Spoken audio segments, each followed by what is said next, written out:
ஆதரவற்று உங்க தெருக்கள்லயோ உங்க வீட்டு பக்கத்துலயோ யார் இருந்தாலும் என்னாடு என் தேசம் அறக்கட்டளைக்கு தொடர்பு கொள்ளலாம்.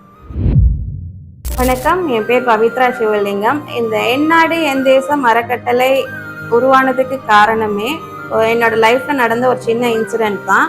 அந்த இன்சிடென்ட் நான் உங்க கூட ஷேர் பண்ணிக்கிறேன்.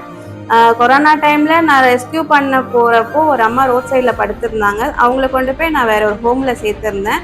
மறுபடியும் அவங்கள போய் நான் பாக்குறப்போ அவங்க என் கையை பிடிச்சிட்டு நன்றி சொன்னாங்க. அந்த ஒருத்தரோட சந்தோஷமே எனக்கு ரொம்ப சொல்ல முடியாத அளவு சந்தோஷத்தை கொடுத்தது. அதை சரி நம்ம ஒருத்தருக்கு பண்றப்ப இவ்வளவு மகிழ்ச்சி நம்மளுக்கு கிடைக்கிறப்ப நம்ம நிறைய பேருக்கு பண்ணலாம் அப்படின்னு யோசிச்சு பண்ண ஆரம்பிச்சதுதான் இந்த என்னாடு என் தேசம் அறக்கட்டளை ஆதரவு இல்லம்.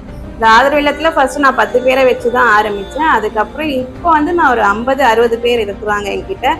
என்னால முடிஞ்ச அளவுக்கு அவங்களை சந்தோஷமா தான் வச்சிருக்கோம், நல்லபடியா பார்த்திருக்கோம். என்னாடு என் தேசம் அறக்கட்டளையோட நோக்கம் பார்த்தீங்கன்னா, ஏழை குழந்தைங்களுக்கு படிப்பு தரணும், கஷ்டப்படுற பெண்களுக்கு வேலை வாய்ப்பு கொடுத்து அவங்க வாழ்க்கை தரத்தை மேலும் உயர்த்தணும்.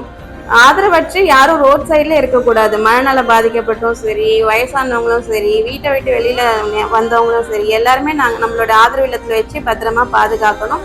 ரோட் சைட்ல யாரும் ஆதரவற்று இறந்து கிடக்கக்கூடாது. அவங்களோட இதுவும் நம்ம பார்த்துக்கணும். இதுதான் என்னாடு என் தேசம் அறக்கட்டளையோட நோக்கமே.